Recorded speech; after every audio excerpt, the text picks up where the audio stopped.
All right, welcome to another episode of the MMA Fight Game Podcast. You may recognize this ninja assassin athlete hailing from the north of us in the United States in Canada.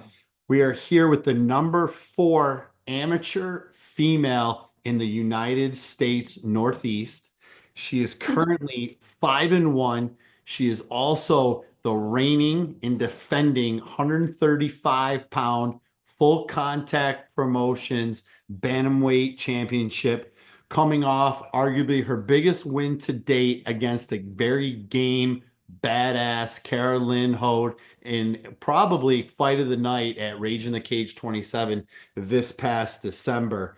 She's actually competing on March 29th at Rage in the Cage 28, going for champ status, dropping down to 125 pounds to take on the killer athlete, another top five female athlete from the Midwest, the 4-0, Danielle Thomason. Izzy, I truly appreciate the time. How are you? I'm good. How are you? Thank you for having me again. It's good to Abs- be back. yeah, absolutely. First and Yeah. foremost, how's the family? The family's doing great. I love that question. But yeah, they're all doing good, busy. They just did March break. So now they got to go back to real life tomorrow. Yep. And vacation, all those exotic vacations are all done and over with that Yeah. you saw on your social medias, right? Yeah, it was so nice just to get some time away and be in the sun, honestly. I Yeah. think I brought it back with me though, because it's been actually pretty warm here. So I'm going to take credit for that. I'm just kidding. So knock on wood, it's supposed to be really cold tomorrow. Oh, man. I So spoke too soon. So, how does it feel having champ next to your name? Honestly, when you said that, I got a little bit of goosebumps. Like that's obviously very cool. But yeah, sometimes I can't even believe it because once the fights are done, it's like, what's next? Like instantly, once I get to the hotel room, it's like next on the agenda. So to be honest, I kind of forgot for 2 seconds that I am the champion at 135. But yeah, very cool to hear it nonetheless. Yeah, as you've progressed, your last three fights have been with us at Full Contact Promotions. Obviously, you fought Kara in your last bout.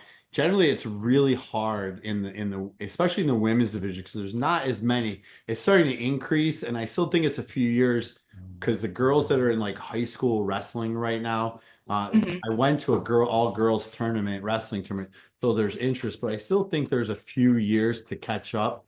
So this matchup that you have on March 29th at the legendary and the mighty Tim Hortons Iceplex against Danielle Thomason, it's kind of an anomaly. So Yeah. what do you make of getting another high level matchup against another very game female opponent? Yeah, honestly, this is exactly what I need and exactly what I'm looking for. And I was talking to you before that I'm so grateful for full contact for consistently getting me these fights because for the goals I have and where I'm going, this is exactly what I need. I'm not really chasing anything besides these girls and different types of opponents. Like I fought such a range of girls, like wrestlers, taekwondo Olympic team. Now this girl, this is exactly what I need to get to where I'm going. So all I'm looking for is like the experience against these girls. And also I need a good like we need good solid matchups to put for this girl. Like me and Kara, we put on a great performance. You said like some people were saying fight of the night. Like we need that as a co-main event. So me and her are gonna do that for sure. Yeah, we're pumped to have you in the co-main event slot with you and Danielle competing for the 125-pound flyweight championship. Another Canadian is also on this card, Dante DeJesus. I was talking with him yesterday, and it seems like the Canadian MMA scene is kind of seeing a resurgence. Obviously, you have yourself, you have Joe Duarte, who's also on the card with you. You have Yeah. Dante, you have Gaetano Pucci, you have John Amato. You got some Canadian athletes that are. What do you think's in the water that's seeing this all of a sudden this resurgence? You know what? I think it's obviously like the rise is getting more popular. Like that's bound to happen. But I think that we're doing good at a high level. Like if you look at Jasmine, like I'm gonna speak. She's a girl, so obviously love her. But she has a huge fight coming up in it's May. She has against another top Jessica. So it's like Andrade. I think we're starting to see, yeah, Andrade, you're starting to see a lot of success, for the Canadian MMA athletes. I think it's bringing up the new wave and it's inspiring us all to keep going. I mean, this is what we need. We need more Canadians at the high level. We need more Canadians with UFC belts. So I think we're all just starting to pick it up and go for it. Yeah, it's definitely a resurgence. You did mention Jasmine Jasdovicius, who is also a full contact promotions alumni. She made her amateur debut with us. I know you've had some work with her in the past.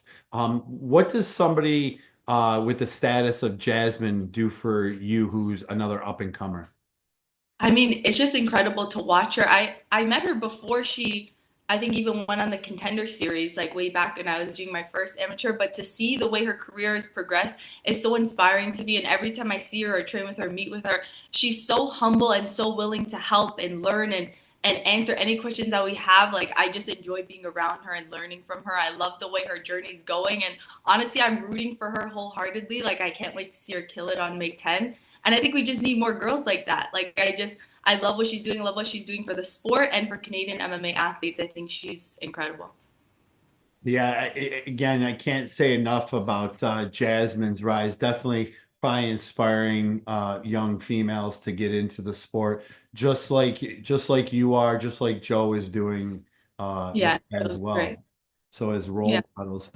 So yeah. obviously, how's camp going? Anything different? Obviously, don't give away any camp secrets or anything. No. How's camp Yeah. going?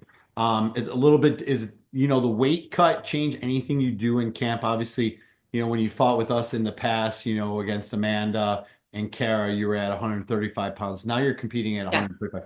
Anything different? Yeah, so camp is going really good. Obviously, can't really say too much on that, but yeah, it's going good. Just staying sharp, healthy, focusing on me, what I need to do. But as for the weight, honestly, this is exactly what I wanted. My nutritionist is Matt. It's Bearded Bites on Instagram. I was bugging him like for this fight. I'm like, I want to go back to 125 because that's originally where I start and where I fight at. But because of like lack of opponents, I was just moving to whatever weight there was. I was going to 135, wherever there was. But for this one, I was really hoping to go down, get that second belt. So yeah, it's going really good. Honestly, Matt's great. And so I just follow whatever he says, I do. He says jump, I say how high, and it's honestly going really good. I feel great too. Yeah, you train out of Bazooka kickboxing, led by Bazooka Joe himself, Matt Special, who is an amazing person, really good to work with. Monkey, who is once you start talking to him, he's a funny guy. Yeah, yeah. You got a good staff. You did mention, do you have any aspirations to go professional? I definitely do. I don't obviously want to speak too soon because I'm just focused on what's in front of me right now. But the goals are set high, but right now it's just March 29. That's all I can see and getting my second belt. There you go. And then, it's speaking of March 29th at Rage in the Cage 28 at the mighty and legendary Tim Hortons Iceplex. Big venue. Is this the biggest venue you've competed in? Yeah, I think so. I keep hearing the name, but I'm not familiar with the venue, but from what I think I'm pretty sure that's the biggest that I fought in. I fought in some crazy places, so I'm really excited to be in this cool venue. Did you and your mom go overseas to compete? Isn't that what you said in the Oh past? yeah. Am I wrong? Yeah, no, we have. We've been all over. I've been to Italy, I've been to Mexico, I've been to Trinidad, I've been to Thailand. Like me and my mom just pick up and we go. We're just taking over the fight game one fight at a time. Yeah, We're the best mother-daughter duo in the fight game. that's your mom is fantastic. We Yeah. definitely love her as well. So talking about that, what are your expectations for March 29th against Danielle Thomason? Yeah, honestly, at this point in the game, every girl that I go against, I'm expecting the absolute best out of them, especially for what I'm preparing for. So I know that she's gonna bring it same way Kara did. Well-rounded. You can never really assume what anyone's gonna do, but I've really just been focusing on well-rounding myself as a mixed martial artist. And like I mentioned before from the December card, I already had my sights set on March 29 because you guys were talking about it, the big venue. So I've had this in my mind since I won that last title. So I've just been preparing for whoever, whenever.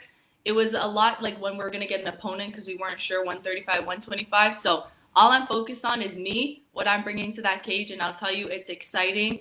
I'm very excited. I want to bring a different kind of part out of me. And I'm honestly excited to just get in there and get that second belt, really.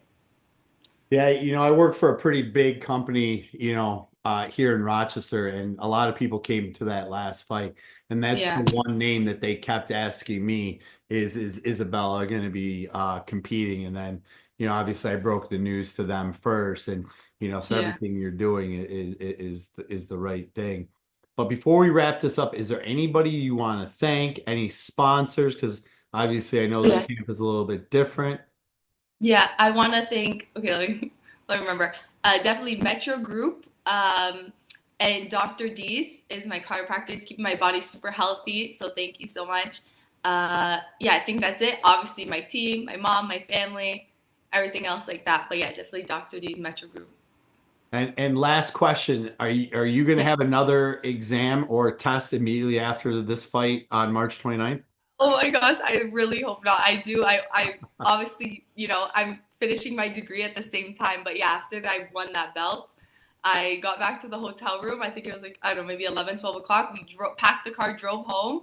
And like 1 o'clock the next morning, I was literally writing an exam, like sitting in that room. Right. Crazy. It's a crazy life we're living. Yeah, it's only going to get crazier as you Yeah. keep moving up the ladder. But we I definitely appreciate the time. We love having you back. We can't wait to see you in another co-main event March 29th at the legendary and mighty Tim Hortons Iceplex against another game opponent, 4-0-1, Danielle Thomason. Izzy, I truly appreciate the time. Just sit tight, okay? Thank you so much.